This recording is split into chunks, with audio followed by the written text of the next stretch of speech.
Good evening, everyone. Welcome to York Observatory's TeleTube, the online astronomy and astrophysics program, ran and presented by the students, faculty, alumni, and friends of York University. We're broadcasting live from the Alumni Carswell Observatory located at York University in Toronto, Ontario, Canada. TeleTube broadcasts every Wednesday night at 7:30 p.m. local Toronto time. For any questions or comments you have about our past shows, if you have any suggestions, for our future topics, please send us an email at observe@yorku.ca. You can also connect with us on Twitter or Instagram with the handle at York Observatory and Facebook at Alumni Carswell Obs. I'm Obada, and I'll be one of your hosts this evening, along with Noah, Maheen, Manny, and Matt. Tonight, we have an awesome presentation about private space companies. But before we get started with our main show, we want to give you a little update on where you can see this coming week. Shortly after sunset at 9 p.m. tonight, you can catch Venus and Mars next to each other near the western horizon. Venus will appear as a bright star next to Mars, which appears as a much dimmer red dot. You can also easily catch the waxing crescent moon during that time. Some other constellations of interest are easily visible: Cygnus and Lyra.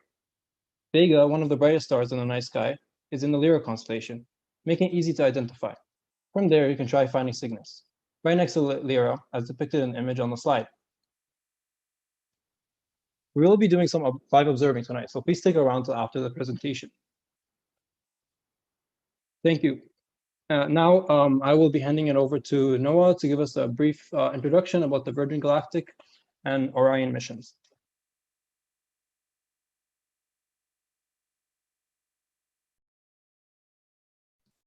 Thank you, Obada. So last Sunday saw a historic moment in spaceflight, the launch of Virgin Galactic's first fully crewed mission aboard Unity 22. And next Monday, July 20th, is scheduled to be the launch of Blue Origin's first crewed mission at all.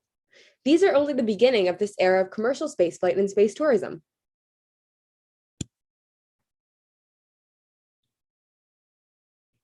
Sorry about that, just a brief technical difficulty, but we're back.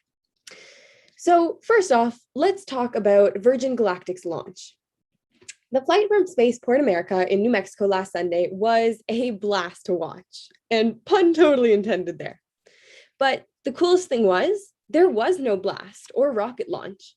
Instead, it was essentially a plane, the White Knight 2 called the VMS Eve, that took off from a runway with the Spaceship 2 VSS Unity spaceplane, before quite literally dropping Unity into free fall at 11:25 a.m. Eastern Standard Time. Once Unity was released, the hybrid rocket motor of Unity ignited to propel itself the rest of the 80-kilometer high journey for the next 5-ish minutes, give or take. As such, Unity 22 and its 6 astronauts officially reached suborbital space, at least what is considered space by a few assorted nations around the world. This was a short flight that returned only a few minutes after reaching space, which is crazy to think. And when it returned, Unity landed just as a plane would have, just as the space shuttles did, by touching down on the tarmac and lowering the nose before coming to a full stop. A little bit about the spacecraft, for those who are curious. So White Knight 2 has 2 fuselages, or main bodies, giving it that unique shape in which Unity can nestle between. It also actually has 4 engines. Meanwhile, Spaceship 2 is known to modify its layout mid-flight into what's known as the feather position to optimize safety during re-entry. For a small interlude here before we move on, I want to mention that Unity 22 and Eve actually both have an Evolution of Flight logo that you may be able to spot here on the slide. It pictures everything from Icarus's wings in mythology to airplanes to the Apollo-era lunar lander to Virgin Galactic Spaceship 2. Apparently my audio cut out for a second. Can you guys hear me now? Amazing. Apparently I am back. Apologies for that. So I'll just talk a little bit about the crew again. I'll just go over this. So I was just talking about the goal of this mission and each of the roles of the crew. Basically studying research abilities, cabin conditions, and safety and other user experiences. So who were these 6 lucky astronauts? So first, we have Richard Branson, the founder of Virgin Galactic himself, who flew on Unity 22. And he later posted on Instagram a video of himself and his crewmates in microgravity, sharing the words, and I quote, "I was once a child with a dream looking up to the stars. Now, I'm an adult in a spaceship looking down to our beautiful Earth. To the next generation of dreamers, if we can do this, just imagine what you can do. He also joked, the name's Branson, Sir Richard Branson, astronaut 001, licensed to thrill. Alongside him flew Dave McKay and Michael Masucci as the pilots, Copeland Bennett, Beth Moses, the chief astronaut instructor, and Sarisha Bandla, the second female Indian-born astronaut. At the same time, the two pilots of the VMS Eve were Kelly Latimer and CJ Sturkow. Each crew member even wore specially designed Under Armour flight suits and received their astronaut wings from Colonel Chris Hadfield after the flight returned. Now, this may seem like a new space race, but there is a lot of camaraderie, with Jeff Bezos writing the following words to Branson via Instagram before the Virgin Galactic launch. Wishing you and the whole team a successful and safe flight tomorrow. Best of luck. Now, Jeff Bezos' flight will be here before we know it too, as Blue Origin's first crewed flight is coming up this Tuesday, July 20th, which is actually the 52nd anniversary of the Apollo 11 lunar landing. Although this one is another short suborbital flight, Blue Origin will be launching the New Shepard spacecraft on a classic vertical rocket, reaching 100 kilometers high and returning to land via parachutes. The New Shepard is a nod to Alan Shepard, the first American in space. On this flight will be Blue Origin founder Jeff Bezos, his brother Mark Bezos, an anonymous flyer who won a Blue Origin auction for $28 million. And note that this money was actually donated to further STEM education and inspiration, as well as Wally Funk. Who is Wally Funk? Wally Funk is an 82-year-old woman who has broken a myriad of boundaries and set the stage for women in spaceflight. In the 1960s, William Randolph Lovelace of NASA's Special Committee on Bioastronautics began a program known as the Mercury 13, also known as the First Lady Astronaut Trainees. There were 13 women, 13 pilots, who were more than qualified to travel to space, completing the same tests and requirements as the Mercury 7. Although it was never an official NASA program, these women were all of the same level and experience as the first group of male astronauts, and many of these women even exceeded their male counterparts' results. Wally Funk was one of these 13 extraordinary women. Terribly, NASA turned away these women due to their gender, and the program was disbanded in 1962, and none of these women have had the opportunity to go to space since, until now. Wally Funk is finally having the opportunity to fly beyond Earth's atmosphere next week. In Wally Funk's words, doesn't matter who you are, you can still do it if you want to do it. And I like to do things that nobody has ever done. She once also stated, higher, faster, longer. That is my motto. I can go out there and do anything. She may have been the youngest of the Mercury 13, but she has persevered, followed her passion and her dreams, and shattered glass ceilings. Her career in aviation brought her to incredible heights, both literally and figuratively, with nearly 20,000 hours of flight, 3,000 flying students, and numerous air races. And she even continued with astronaut and cosmonaut tests after the Mercury 13 program was canceled. She was not going to give up. Wally is not only the first female air safety investigator and inspector for the National Transport Safety Board and the Federal Aviation Administration, respectively, but she is actually also now setting a new record for the eldest astronaut to date. The incredible Wally Funk and her fellow pilots have inspired so many and continue to inspire so many, fighting for gender equality and eventually leading to Sally Ride's flight in 1983. 8 of the Mercury 13, in fact, were actually at the launch of astronaut and the first female space shuttle commander, Aileen Collins' launch, as she became the first female space shuttle pilot. This flight from Blue Origin is a monumental one for Wally and for the world. I, for one, cannot wait to watch the launch and see history unfold. I hope you all have the opportunity to tune in too. Congratulations to Virgin Galactic on their successful flight, and Ad Astra to Blue Origin. Next, Maheen will be talking about previous private spaceflight accomplishments. Take it away, Maheen. Thank you, Noah. Moving on, 2010s is looked at as the decade in which commercial spaceflight started taking off. Private companies had started doing more during this time, from ferrying supplies to the International Space Station to landing and reflying rockets and manufacturing products off Earth. Since 2010, and especially since 2013 or 2014, it has been an enormous change, a sea change almost, unquote, said Eric Stallmer, president of the Commercial Spaceflight Federation, a nonprofit trade association. There has been a lot done, which includes private cargo spaceflight through SkyX, which will be discussed later in detail. SkyX's Starlink, Jeff Bezos' Blue Origin's landing and reflying rockets. Rocket Lab is another private launch provider that broke new ground in the past decade, pioneering dedicated missions for small satellites with the help of its 57-foot tall Electron rocket. I will now further go into details of some main accomplishments of the private space companies. When discussing the previous accomplishments of private space companies, SpaceX's Starlink cannot be ignored. Starting off with some introduction, Starlink is a satellite network under development by the private spaceflight company SpaceX. Its purpose is the provision of low-cost internet to remote locations. The company eventually hopes to have as many as 42,000 satellites, resulting in a mega constellation. The satellite internet proposal was announced in January 2015. As said by Elon Musk during a speech in Seattle while revealing the project, quote, we're really talking about something which is in long term like rebuilding the internet in space, unquote. According to the European Space Agency, as of now, only about 4,300 active artificial satellites are in Earth's orbit, and only about 11,670 have ever been launched in all history. SpaceX launched its first two Starlink test crafts named Tintin A and Tintin B in February of 2018. This mission went quite smoothly, although the fleet was asked to be operated at a lower altitude than originally planned and was agreed by the U.S. Federal Communications Commission, FCC. The first 60 Starlink satellites were launched on May 23, 2019, aboard a SpaceX Falcon 9 rocket. You might wonder, why do all this?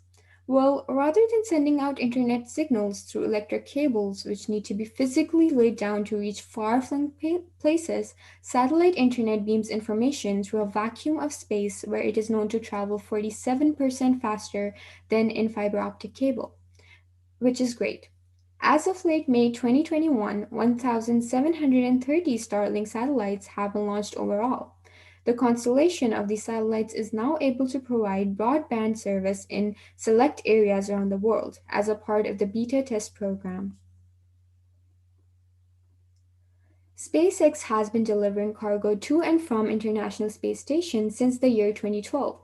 Their Dragon spacecraft has the capability of carrying up to 6,000 kilograms of cargo to the station and can return 3,000 kilograms of cargo back to Earth. It is the only spacecraft currently flying that is capable of returning significant amounts of cargo to Earth. Up till now, Dragon has made over 20 trips to the orbiting laboratory. The most recent launch was in June 2021, known as the SpaceX's 22nd contracted cargo resupply mission. This mission with NASA delivered more than 7,003 pounds of science research crew supplies and vehicle hardware, which included new solar arrays. The targeted launch was on June 3, 2021 at 1:29 p.m. EDT. This mission from and to ISS for NASA was successfully completed with Dragon splashdown off the coast of Florida on July 9, 2021 at 11:30 p.m. EDT. The spacecraft undocked from the ISS on July 8, 2021 at 10:45 a.m. EDT. These missions have been great accomplishments only possible through SpaceX. SpaceX's Dragon spacecraft, which was designed from the beginning to transport people, is capable of carrying both NASA and commercial astronauts to destinations in low Earth orbit, the Moon, and beyond. This spacecraft has the capability of carrying up to 7 passengers and is the first private spacecraft to take humans to the space station. SpaceX launched the first crewed operational flight on November 15, 2020, called Crew 1, as a part of the Commercial Crew program. 4 astronauts flew aboard Dragon on its first 6-month operational mission to the space station. The plan was to return to Earth and splash down in the Atlantic Ocean off the coast of Florida. Crew 1 is first of the 3 scheduled Dragon human spaceflights over the course of 2020 and 2021. Such safe and advanced returns of human spaceflights lays groundwork for the missions to Moon, Mars, and beyond. I will now hand it over to Manny to discuss costs and advantages of the private space companies. Thank you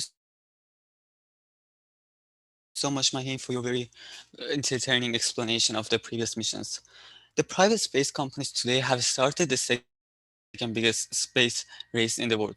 There are so many promising companies planning space flights today, and so many new companies are being funded every year.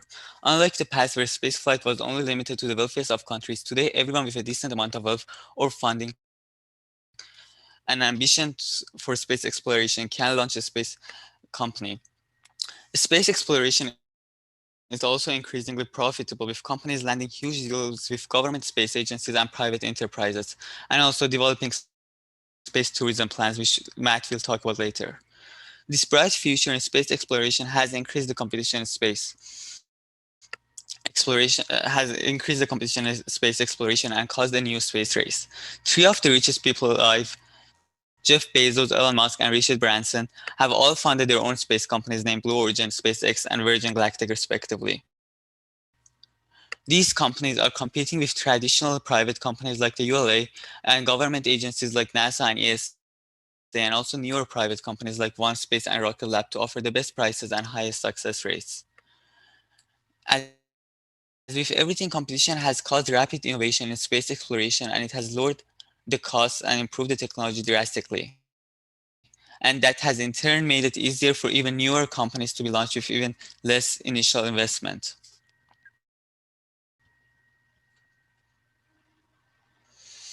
The innovation made by these new private agencies new space companies have made a very rapid innovation. SpaceX is now usually the cheapest option for launches to low Earth orbits. SpaceX Falcon 9 can carry 22,800 kilograms of payload into a low Earth orbit, and it only costs $62 million to launch. And the cost has even dropped to $50 million with the reusability of the rockets. The new Falcon Heavy, meanwhile, can carry up to 63,800 kilograms of payload with only a price tag of $150 million with reusability and $90 million with reusability. To compare these costs with the other competitors, the Falcon Heavy's payload per kilogram cost is $1,400, while the Falcon 9's is $2,720. And the next cheapest option in the market, the Russian's Proto-M rocket, costs $4,320 per kilogram, more than triple the cost of the Falcon Heavies. Due to these extremely cheap costs, private companies like SpaceX have become more popular among satellite launchers and even government agencies.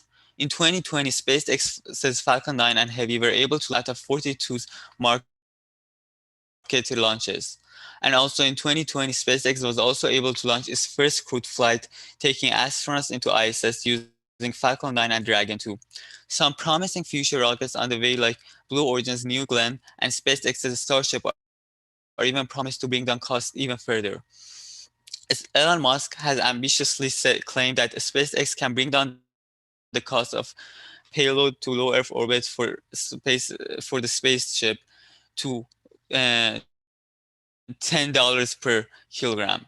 He thinks that the rocket will take $1.5 million to launch 150 tons of payload to low Earth orbit. In May of this year, NASA has also announced a deal with SpaceX to pay them $2.9 billion to use SpaceX's Starship to take astronauts to lunar orbit and surface.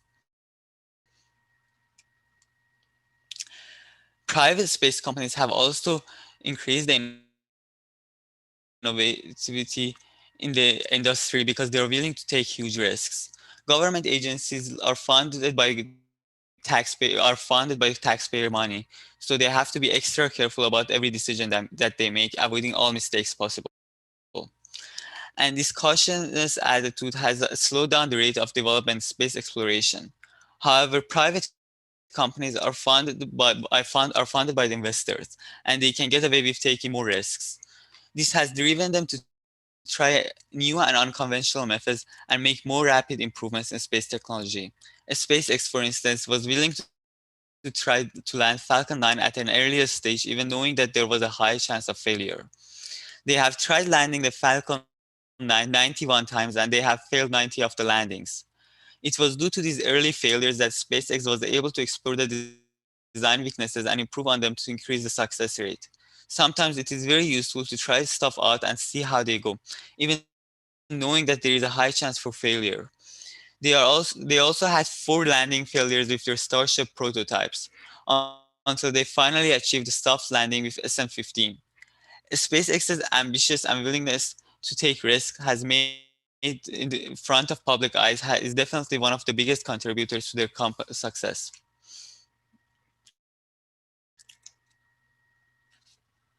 The private space companies have also been a catalyst to developing reusable rockets. Reusable rockets have always been a major topic in space exploration due to their cheaper costs and lower environmental damages. However, it wasn't until SpaceX's Falcon 9 when the idea was brought to reality. Now all other space companies are also trying to develop similar rockets to compete with SpaceX. SpaceX's other rockets like the Falcon Heavy and Starship are also being developed with reusability in mind, since that's one of the company's biggest goals. Rocket Lab, another ambitious company in today's space race, is also operating their own reusable launch vehicles called Electron. However, they have yet to be reused the rockets as of now. They are also working on another huge reusable vehicle called the Neutron, which is hoped to be launched by 2024. Blue Origin is also developing 2 of their own reusable rockets named New Shepard and New Glenn, which they hope could bring them in the main competition with SpaceX. The now famous Virgin Galactic is has 2 reusable space planes, Spaceship 2 and 3.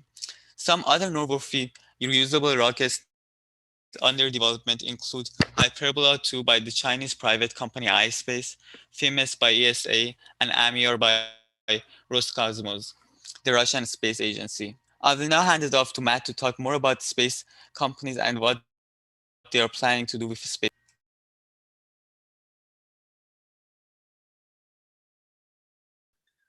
Thank you, Manny, for that information about the advantages that this type of commercial and private flights could have. And well, as Noah mentioned it before, there are several companies involved in this race, we could say, but they're not the only ones trying to be the first to do something in space. As a matter of fact, just like the good old days, Russia and Tom Cruise, yes, the American actor Tom Cruise, are currently in a race to see who puts the first actor in space and shoots a movie inside the International Space Station.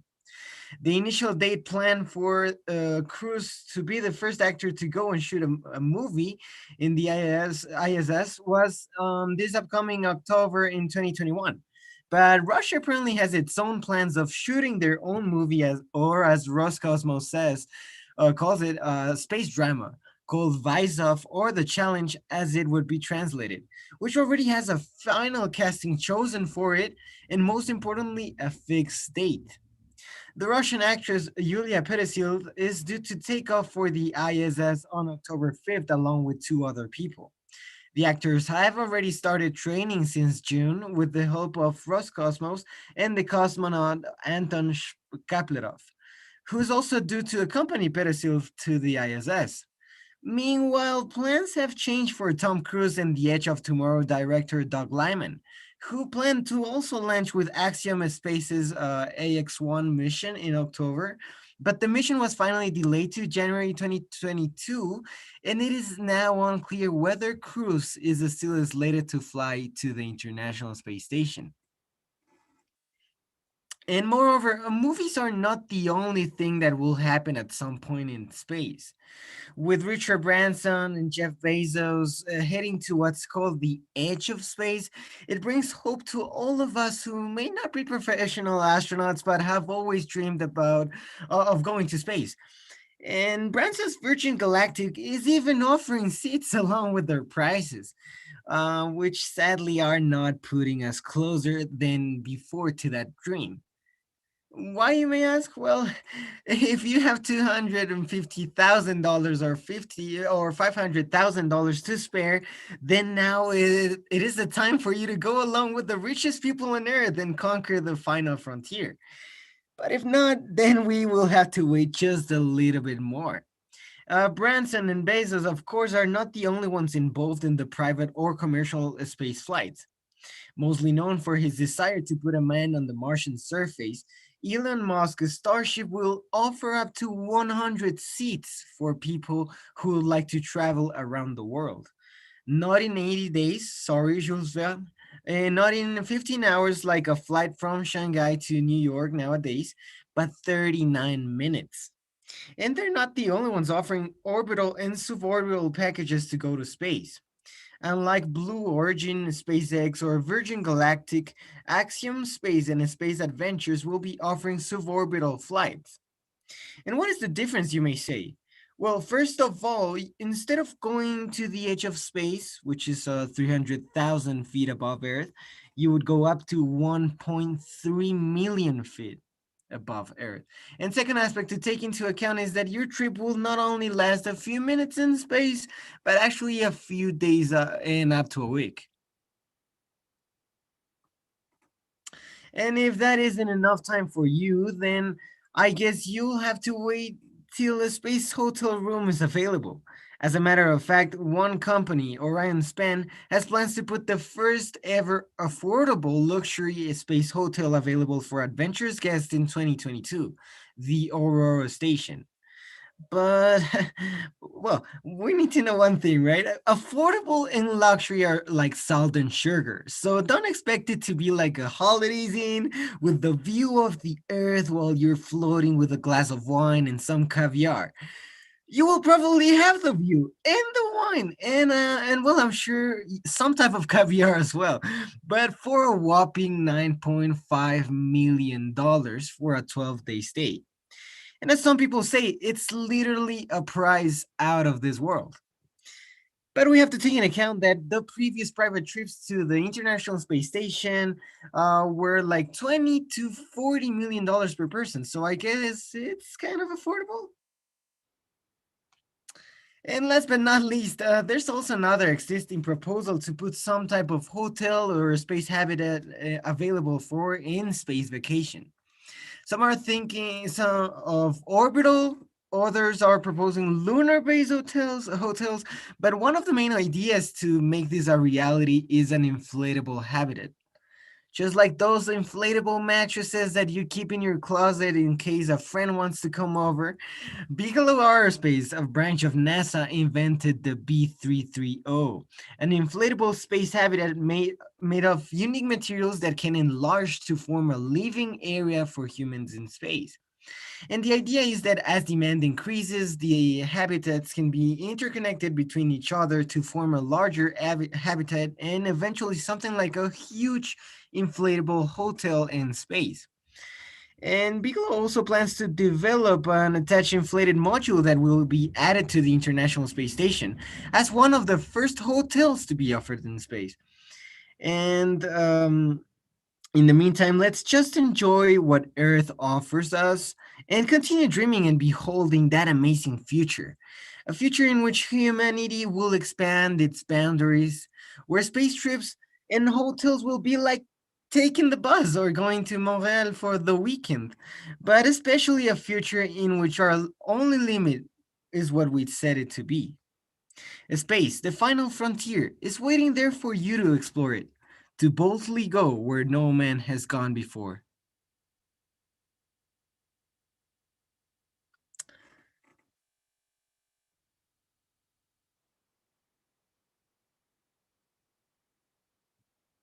And well, everyone, you have been listening to the Alan I. Carswell Observatory's weekly TeleTube broadcast, the Astronomy and Astrophysics program written and presented by the students, faculty, alumni, and friends of York University.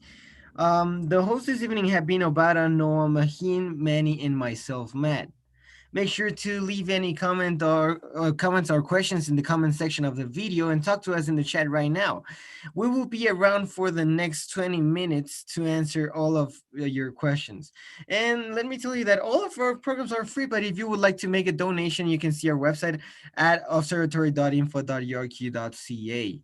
And you can always connect with us on Twitter with the handle at York Observatory, and check out our website for show notes, content, updates, and contact info at observatory.info.york.ca. And thanks for tuning in. Clear skies and have a great night. We will try to, we wanted to have off serving today, but it seems to be a little bit cloudy. So